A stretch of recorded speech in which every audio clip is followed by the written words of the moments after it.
Amen! Praise the Lord! Hallelujah! Kumusta tayong lahat? Amen! Sige po, bago po tayo umupo, magbatian po muna tayo. Amen. Batiin po natin ang ating mga katabi. Batiin natin ang mga tao sa paligid natin. Amen. Kamustahin mo muna. Kamayan mo. Yakapin mo. Amen. I-encourage mo muna. Amen. Sabihin mo sa isa, you are doing a great job. Sa kabila, sabihin mo, the Lord sees you. Magpatuloy ka lang. Amen. The Lord guides you. Jesus loves you. Jesus is your strength. The Lord is doing great and mighty things sa buhay mo. Amen. Deklarahan mo ng mga gagandang bagay galing sa salita ng Diyos. Amen. Sabihin mo, you are precious. Hallelujah. You are loved. You are anointed. You are appointed. Hallelujah. Hallelujah. Thank you, Lord. Thank you, Jesus. Amen. At sama-sama po nating sabihin, thank you, Lord, for this family. Amen. Makakaupo na po tayong lahat. Amen. It feels good, di po ba? Masarap sa pakiramdam. Amen. Na tayo mismo yung nag-encourage ng bawat isa. Amen. And you know what? I think it would be great to normalize encouraging one another. Amen po ba? Na kahit out of the blue, you will approach someone to encourage that person. Amen. Upang deklarahan ng Word of God ang taong ito. Amen. Kasi minsan hindi natin alam, may mga tao na dumadaan sa mga trials, challenges, mga dumadaan sa darkness sa kanilang buhay. Amen. And our encouragement for sure will do something to build them up. Amen. To lift them up. Hallelujah. Amen. So bago po ako mag-start, let us pray. Panginoon, Lord, our Father in heaven, our loving Father, thank you for this opportunity, O God. Panginoon, use me as a vessel of your word. And Lord, minister to your people, distribute your message as you see fit.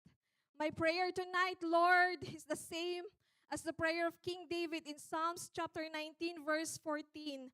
May these words of my mouth and the meditation of my heart be pleasing in your sight, Lord, my rock, my redeemer. Yours is the glory, Lord, in Jesus' name. Amen and amen. Praise God. So sino po dito yung nakaranas na or kasalukuyang dumaranas ng darkness sa buhay niya? Amen. Sino dito yung nasa season na merong uncertainty? Hindi alam kung ano na yung kasunod. Amen. Sino dito yung matagal nang nag-aantay ng answered prayer sa Panginoon, kasagutan sa kanyang mga panalangin, na ang tanong niya, Lord, kailan? Amen. Sino dito yung dumadaan sa rejection? Amen. Yung hindi ka napili, yung hindi ka natanggap, yung hindi ka nagtagumpay sa isang bagay na matagal mong pinaghandaan. Amen. Sino dito yung joy at motivation niya parang nawawala na? Na ginagawa naman natin yung ating mga responsibilities, pero bakit parang ang bigat? Amen. At nawawala yung excitement. Sino dito yung nakakaranas ng spiritual dryness na nagpe-pray naman tayo pero bakit parang ang tahimik ng langit? Amen. Nagbabasa naman tayo ng Bible pero parang walang pumapasok sa puso. Amen. Nagsaserve naman tayo pero parang hindi natin maramdaman yung presence ng Lord. Amen. Sino dito yung kasalukuyang dumaraan sa wilderness season ng buhay niya? Yung parang walang progress. Yung walang visible na breakthrough.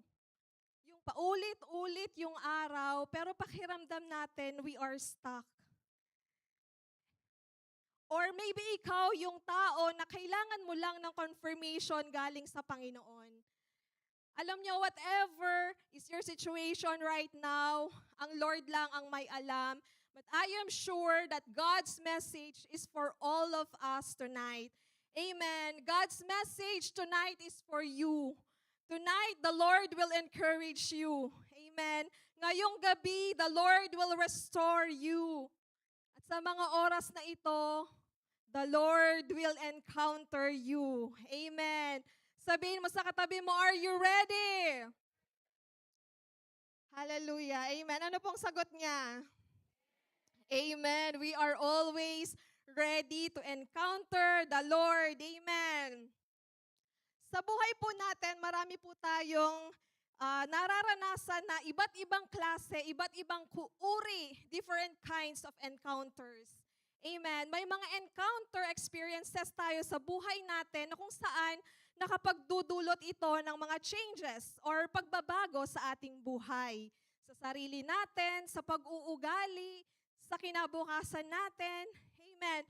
At ilan po sa mga encounters na ito, unang example, halimbawa, you encounter a new person in your life. Amen. Encountering new persons in our life can change our relationships. Amen. May bago kang nakilala. Amen. Naging kaibigan mo. Nagkaroon ka ng bagong kapatid sa pananampalataya, bagong disciple, bagong miyembro ng family, bagong katrabaho, bagong makakasama sa buhay. Amen. So as we encounter new people in our life, something in our life also changes. Amen po ba? Sometimes we also encounter failure. And this encounter can change our character. Amen. Nag-fail ka sa exam. Nag-fail ka sa job interview mo, sa visa application. Meron kang relationship na nag-fail. Business na nag-fail. Amen. It can change our character. It can change our outlook in life. At nababago rin po nito ang ating mga plano. Amen. Another example of encounter is when you encounter sufferings. Kapag nakaka-encounter po tayo ng mga sufferings, kagaya halimbawa ng sickness or diseases, nagkaroon ka ng karamdaman, dumaan ka sa financial difficulties, sa mga trials or challenges, nakaranas ka na mamatay ang iyong loved one or member of the family. Amen. Nababago po nito ang ating perspective, ang ating mga decision makings. Amen.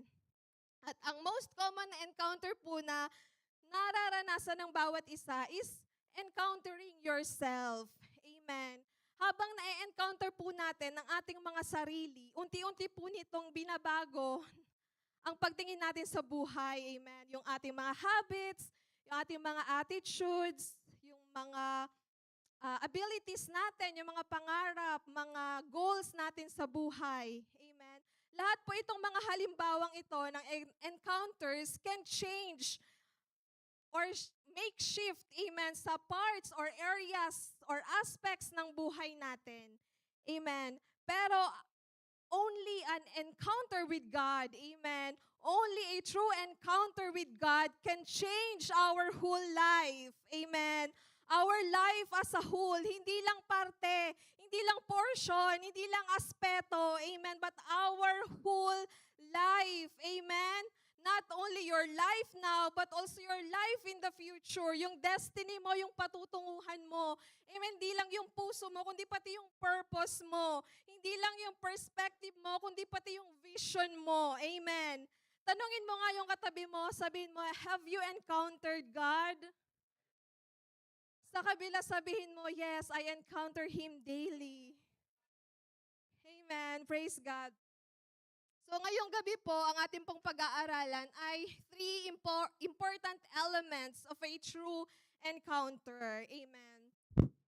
At alam ko po marami na po dito sa atin ang nakaranas na ng true encounter with Jesus. Pero bakit po natin kailangang sabihing true encounter? Bakit kailangan merong adjective na true? Amen. Kasi kapag sinabi po nating true encounter, ito po yung lahat ibinigay, amen, lahat isinuko, ipinagkatiwala sa Panginoon. Hindi po ito yung encounter na pinilit ka lang. Amen. Meron po bang pinilit lang dito?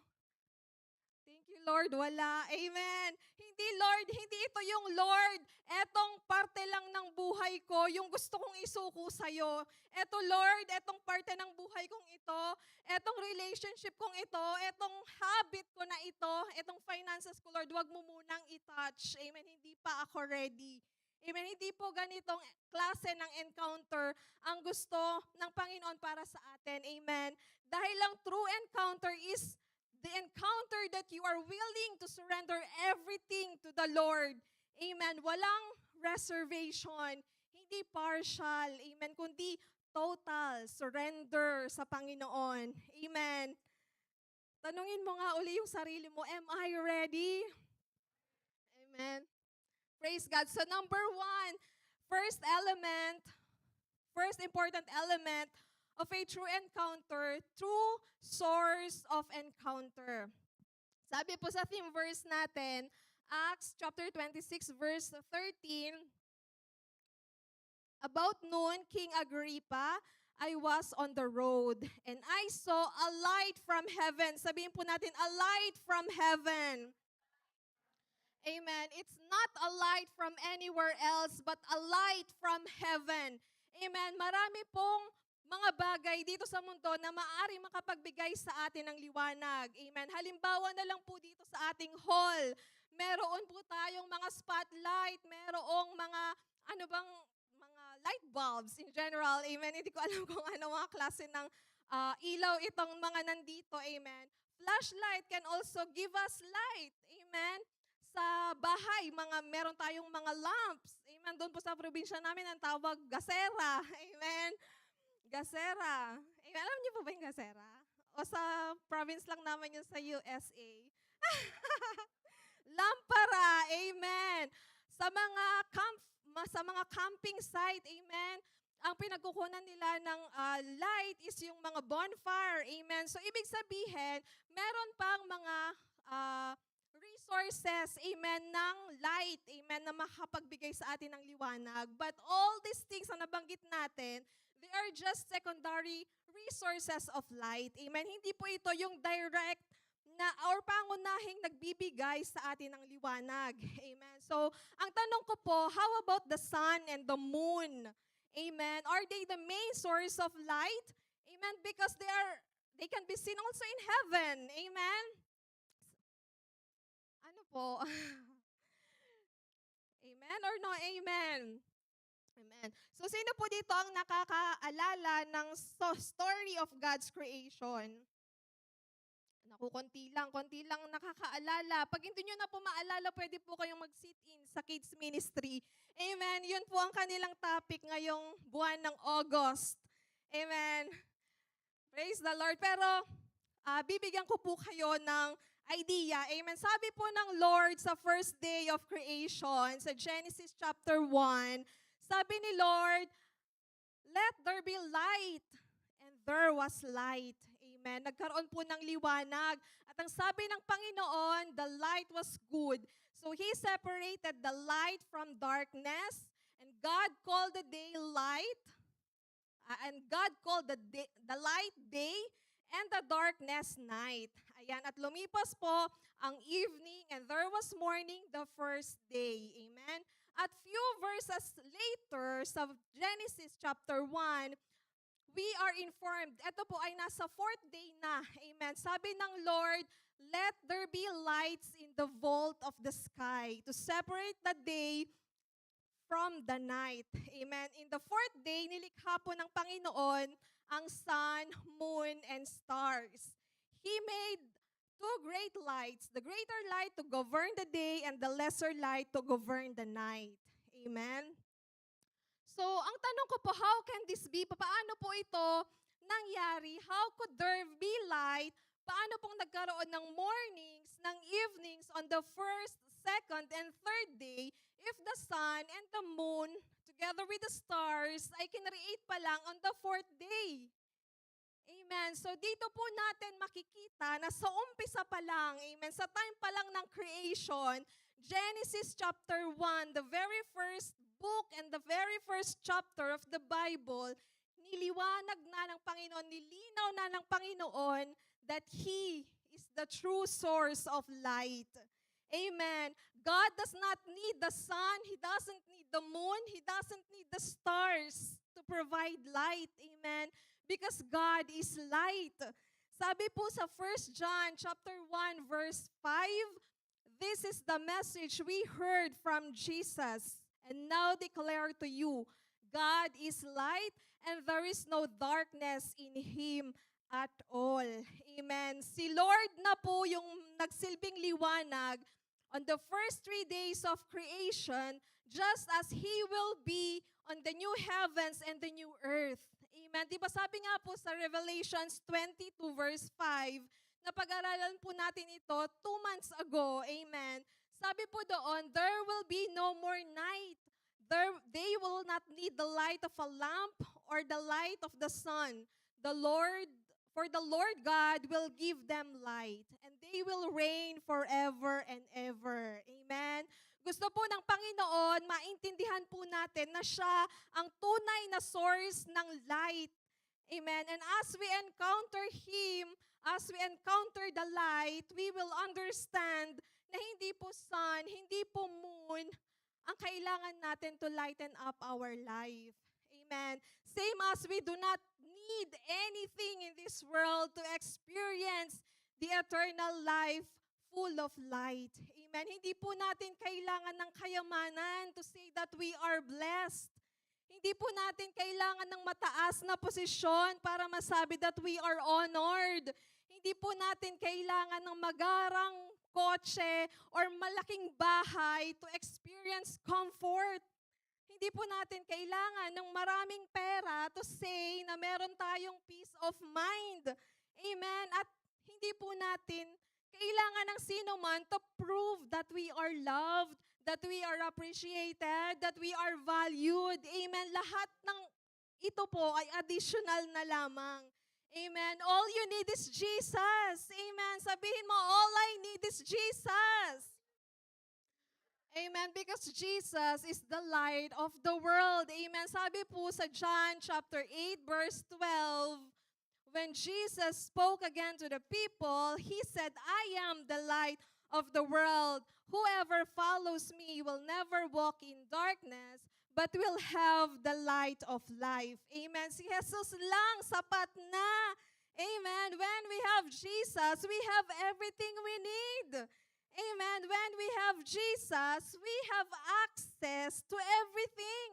Amen. Sabihin po natin, Jesus, you are all that I need.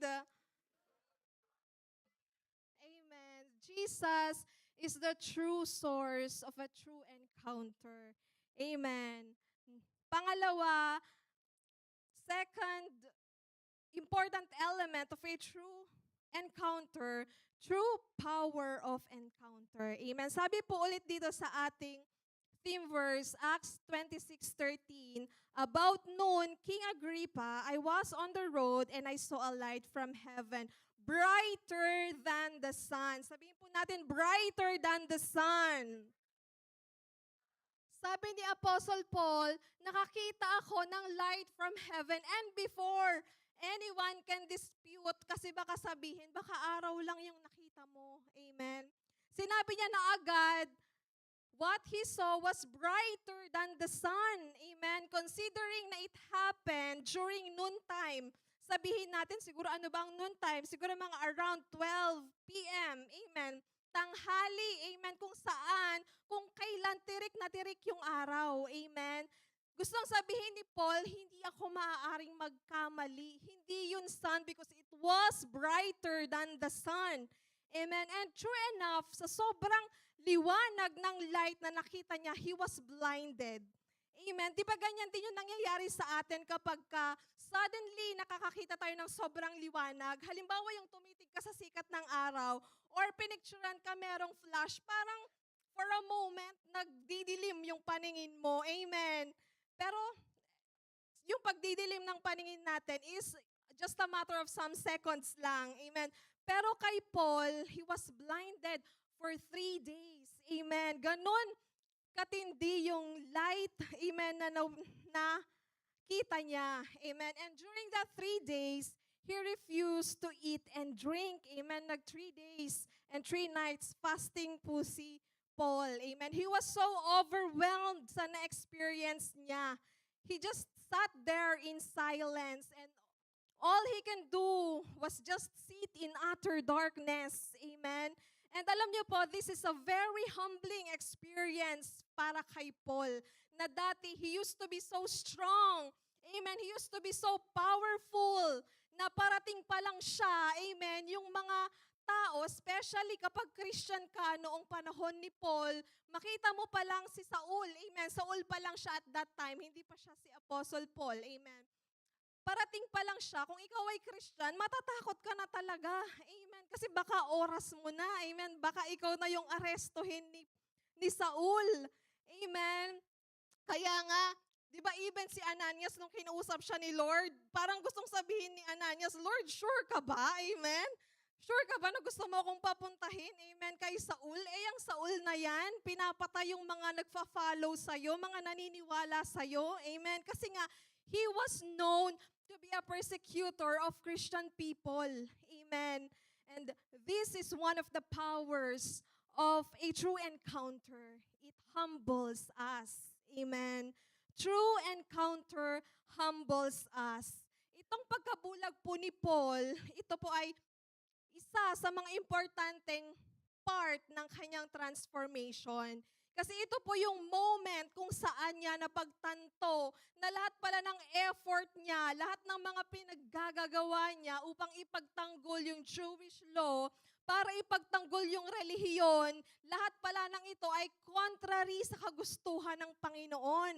Amen. And all those times, he thought he was serving God. Akala niya pinaglilingkuran niya ang Panginoon. He thought he was protecting the religion. And at that time, na na-encounter niya ang katotohanan, na-expose, amen, ang katotohanan na he was not doing something for God. Instead, he was actually hindering the will of the Lord. Amen. This is hard. Napakahirap po nito, especially for a person with power and authority. Amen. Napakahirap na mag-admit, amen, that you are wrong. Amen. Minsan battle ko po ito. Amen. Hindi ko po maamin na sorry. Hindi ako makapag-sorry, especially sa aking asawa. Amen. Praise God. Amen. And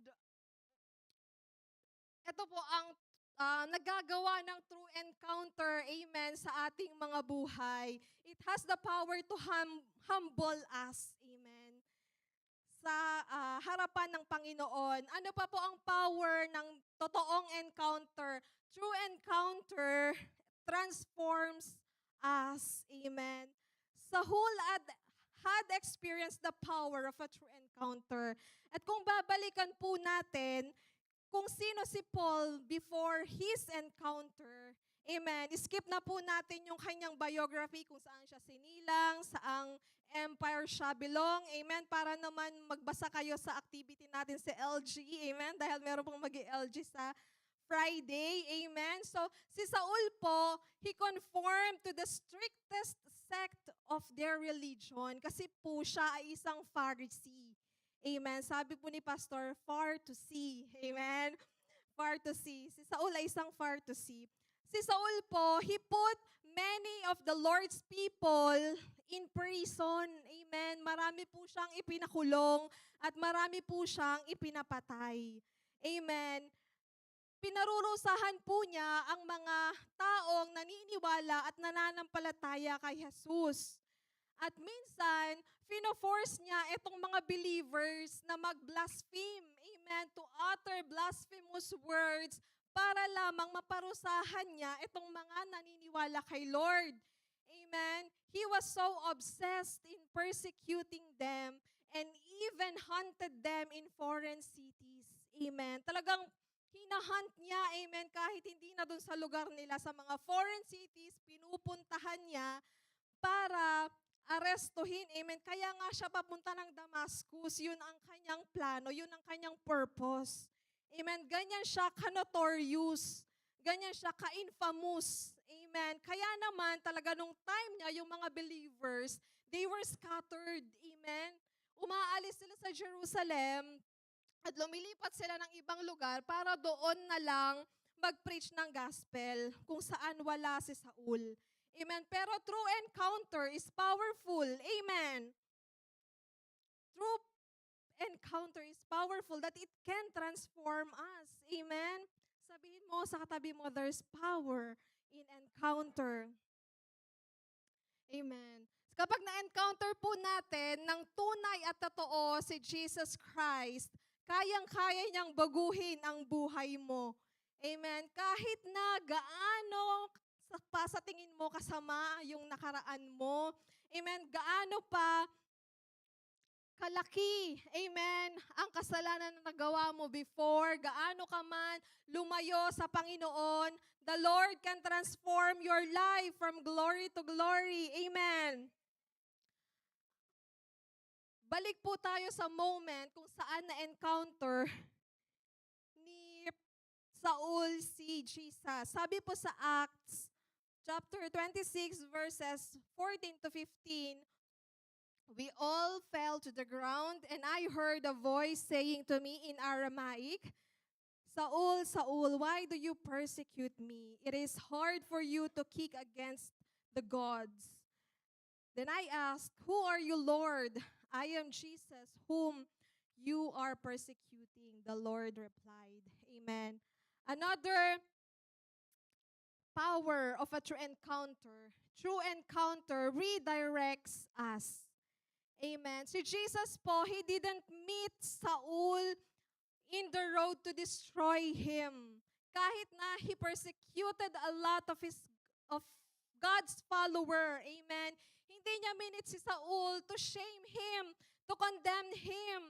Kahit na ang dami niyang napakulong, kahit ang daming na put to death dahil sa kanya, Jesus didn't meet him to punish him. Hindi yun ang purpose ni Jesus kung bakit niya in-encounter si Saul. Yung light na nag-expose kay Saul, it was also the light that redirected him. Amen. God exposed the wrong direction so He can put him in the right one. Amen. Sometimes, natatakot po tayo sa conviction ng Panginoon. Amen. We think that if the Lord exposes something in our life, He's going to condemn us. Amen? But here po, sa story ni Saul, God shows us something different. Amen? God shows you what you are doing wrong so that He can redeem you. Amen? So He can redirect you para ma-repurpose ng Lord ang story mo. Ang story ng buhay mo, yung testimony mo. Ayaw ng Lord na manatili ka dyan sa way of life na malayo sa will niya para sa'yo. Amen. That is grace. Amen. Grasya po yun ng Panginoon. Amen. Na ang dapat sa atin ay punishment, pero ang kay Lord, redirection. Amen. That is guidance. Madalas ang guidance, kagaya ng discipline, masakit po yan, hindi po yan komportable. Amen. Kasi meron po tayo talagang kailangang iayos. Meron tayong kailangang itama. Meron kailangang baguhin. Amen. And guidance begins with, anak, stop. Ihinto mo muna yung ginagawa mo. Amen. Turn around. That is not the right way. Let me correct you. Amen. Will we let God correct us? Amen. And that could hurt. Masakit po yun. Amen. Especially if you have already invested so much of your life kung nasaan ka ngayon. Amen.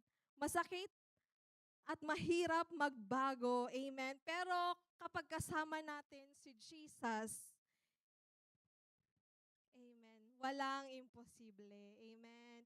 Kagaya ni Saul, meron po siyang reputation na iniingatan. Meron siyang position, meron siyang authority, meron siyang mga plano at mga goals. Amen.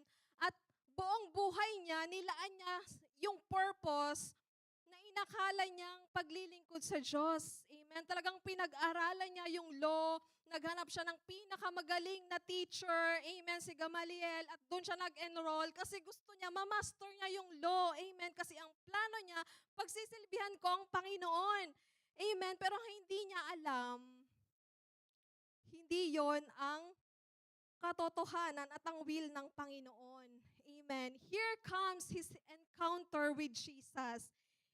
And here comes Jesus, amen, telling us, anak, itama natin. Amen. Anak, iayos natin. Anak, magpabago ka na. Amen. Praise God. Sabihin po ng mga binago na ng Lord, hallelujah. Amen. At ang pangatlong important element of a true encounter is the true purpose of encounter. Amen. Sabi po sa theme verse natin, Acts 26:13, about noon, King Agrippa, I was on the road. I saw a light from heaven brighter than the sun, blazing around me and my companions. Amen. When Saul encountered Jesus, hindi po siya nag-iisa. Meron po siyang mga kasama na nakakita rin ng bright light na nakita ni Saul. Pero yung message is for Saul personally. Amen. Sabi po ng verse 14, we all fell. We all fell to the ground. Amen. Lahat po sila, dahil sobrang bright nung light, lahat sila natumba. Amen.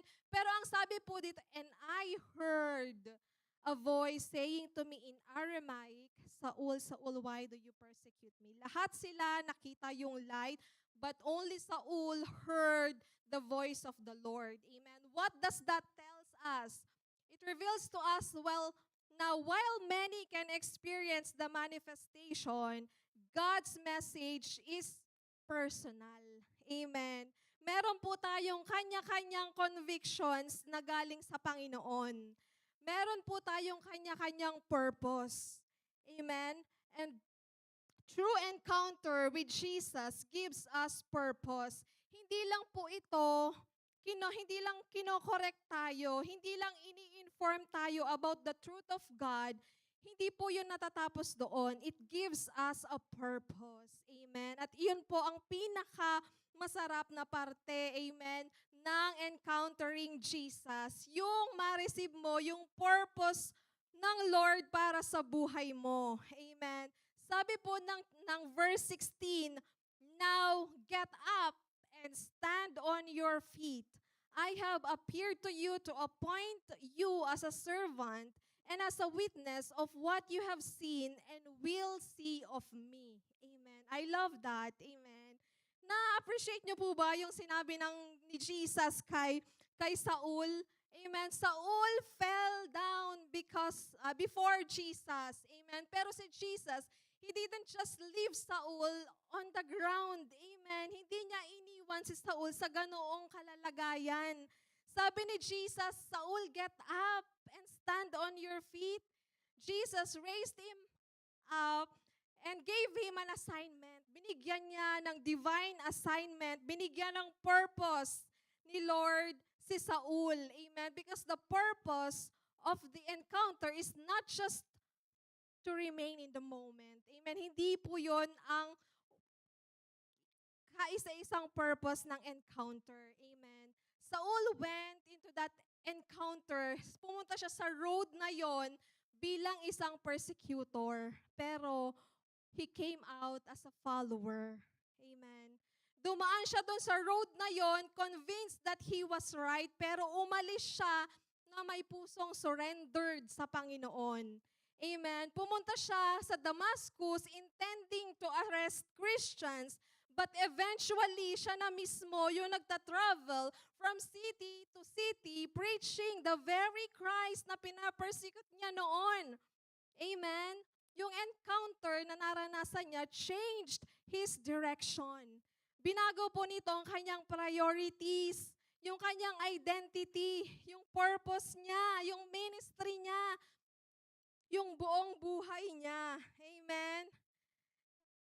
And that's why I don't think that the most powerful part of Saul's story is that he saw a bright light. Yun po ay trailer pa lang, umpisa pa lang, amen. Ang pinakamasarap pong nangyari sa buhay ni Saul is what happened after the light, amen. Kasi marami pong tao ang pwedeng magkaroon ng powerful moment, but what happens after the moment? That's where transformation becomes visible. Amen. Sino ka after mong ma-encounter si Jesus? Did you change? Nagbago ka ba? Did you surrender your life to Christ? Nag-forgive ka ba? Sumunod ka ba? Amen? Did you let go of the things na kailangan mong i-let go?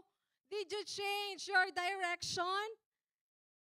Did you become more like Jesus? Amen? Dahil ang true encounter with Jesus doesn't just simply give you a story to tell. Amen? Hindi lang pinaranas sa'yo para meron kang maikwento. Amen? Pinaranas sa'yo para bigyan ka ng bagong buhay. Amen? It gives us a new life to live. Amen? At kung patuloy po nating pag-aaralan ang life ni Saul, who later became Apostle Paul, we would know kung paano siya nag-obey sa binigay na purpose ni Lord sa kanya. Amen. Kung gaano po niya pinagtanggol ang gospel, kung paano siya humayo, how he planted churches, how he obeyed Jesus despite of the many hardships na naranasan niya. Amen. Kung babasahin po natin ang 2 Corinthians chapter 11, amen, shinare po dito ni Saul, ni Paul, amen, ni Saul yung lahat ng kanya, ni Paul, kasi Paul na siya at that time, amen, shinare niya po dito lahat ng mga hardships na naranasan niya at iba pong klase, hindi ko po kakayanin sa totoo lang, amen.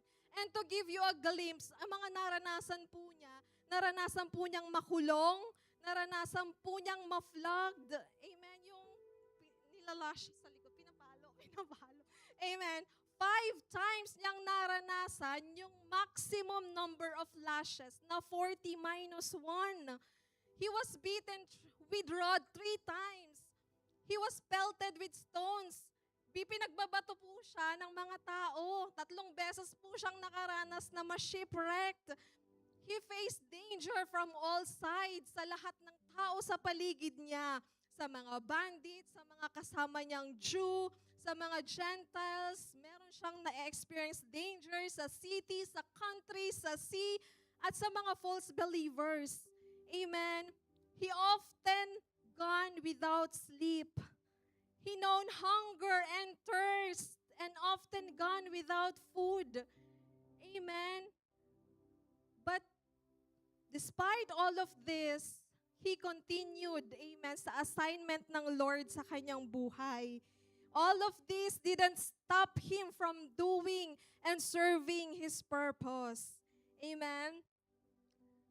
This could be an encouragement para sa atin not to give up. Huwag tayong mag-give up sa purpose even in times we face trials and hardships. Amen. Yung encounter po ni Saul, binago siya. Not just for a day, not just for a season. Binago po ito ang trajectory ng kanyang buong buhay, entire life. The man who once persecuted the church became the man who preached Christ. Amen. The man who caused other believers to fear became the brother they can trust. Amen. The man who once used his strength against Jesus surrendered that strength to Jesus. Amen. That's transformation. Amen. And maybe, ngayong gabi, nananalangin ka at ang panalangin mo, Lord, I want to encounter you. Lord, I want to meet you. And there's nothing wrong with that. That's a beautiful prayer. But perhaps we should also pray, Lord, when I encounter you, give me the courage to be changed by you. Amen. Dahil hindi po natin kailangan ng encounter just to feel something. We need an encounter that leads us to surrender. Amen. Yung encounter na will make us see Jesus differently. Amen. An encounter that makes us see ourselves honestly. Yung encounter that makes us repent.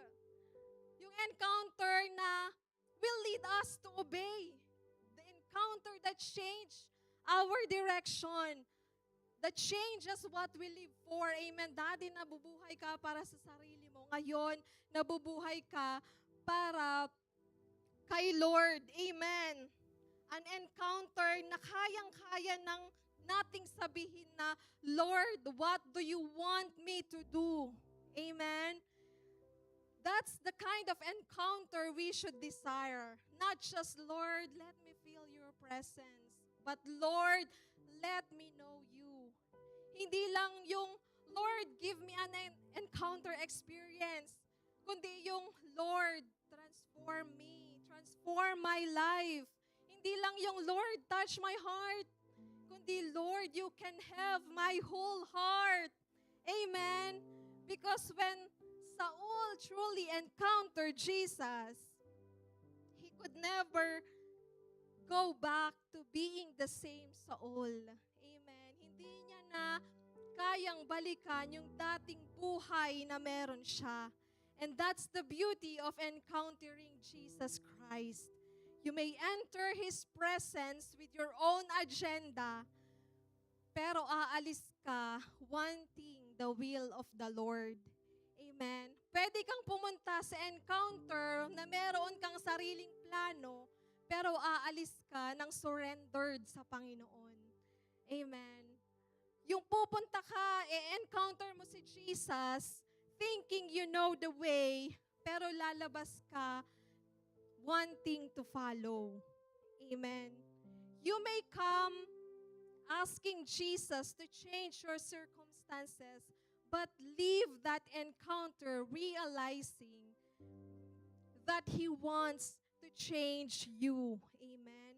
That's what a true encounter with Jesus really is. Not just experiencing His presence. Amen. It is encountering Him so deeply that you are no longer willing to live as you did before. Amen. Because when you truly encounter Jesus, you don't just see the light. You walk in it. Amen. You walk in the light. Amen. Praise and glory to God. Hallelujah. All glory, honor, and praises belongs to the Lord Jesus Christ. Let us welcome Reverend Don Tuason for the prayer.